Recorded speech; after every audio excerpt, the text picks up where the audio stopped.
मारूफ कानूनदान राजा आमिर अब्बास कहते हैं कि नैब रेफरेंसेस को महफूज बनाना लाजमी है। अदालत ने यह हुक्म इसलिए दिया कि कल अगर नैब तरमीम को अदालत कलअदम करार दे दे तो ये केसेस वहीं से दोबारा शुरू किए जा सकते हैं।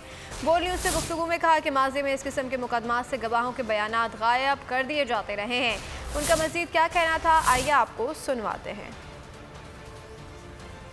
देखिए, जो अभी सुप्रीम कोर्ट ने कहा है कि जो नैब को वापस किए गए हैं उसका रिकॉर्ड महफूज रखें, तो एक तरीके से ये है कि कल को अगर सुप्रीम कोर्ट फैसला करती है कि जी वो ये जो शिकें हैं उसमें से उनको कालादम करार करती है, तो फिर ये रेफरेंस वहीं से शुरू हो जाएंगे तमाम के तमाम।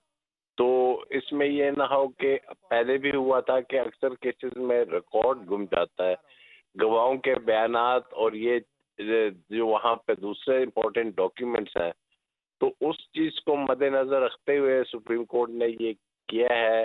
ऑर्डर अगर किया है तो फिर यकीनी तौर पे सुप्रीम कोर्ट ये समझ रही होगी कि इस ट्रांजैक्शन में कहीं रिकॉर्ड्स गुम ना जाएं। लेकिन जो बड़े केसेस हैं अगर ऑलरेडी जा चुके हैं तो उसमें अगर कार्रवाई होनी हुई तो क्या पता होगी और तमाम चीजें इधर उधर होगी हो, ये तो अब फिर वक्त ही बताएगा जब दोबारा खुलेंगे। इसमें एक्विटल नहीं हो रहा, बरी नहीं हो रहे, रेफरेंस वापस भेजे जा रहे हैं और फिर फंस जाएगा गरीब आदमी, आम आदमी। अगर किसी को फायदा मिला है तो ये बड़ी एक इम्पोर्टेंट चीज है कि इसमें नैब का, क्योंकि नैब तो अभी इस वक्त उन्हीं को फैसिलिटेट कर रही है ना, उनकी मदद कर रही है।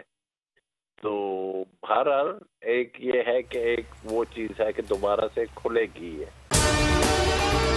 अगर आपको हमारी ये वीडियो पसंद आई है तो लाइक पर क्लिक कीजिए। सबसे बड़ी कवरेज, सबसे बड़े पैनलिस्ट, हमने तो बड़ी PMLN के वार सहे, वो भी बिला वजह। सबसे ज्यादा रिपोर्टर्स। इलेक्शन कमीशन की जानिब से कोई इंतजाम इतने अच्छे तरीके से नहीं किए गए। बोल की रिवायत, सबसे पहला नतीजा। अहम खबर है बहावल नगर भी कप्तान का, PTI कामयाब, मुकम्मल गैर हतमी गैर सरकारी नतीजा सिर्फ बोल न्यूज पर। लम्हा बा लम्हा इलेक्शन की खबर सिर्फ बोल पर। सब्सक्राइब करें और बेल दबाएं ताकि कोई खबर रह न जाए।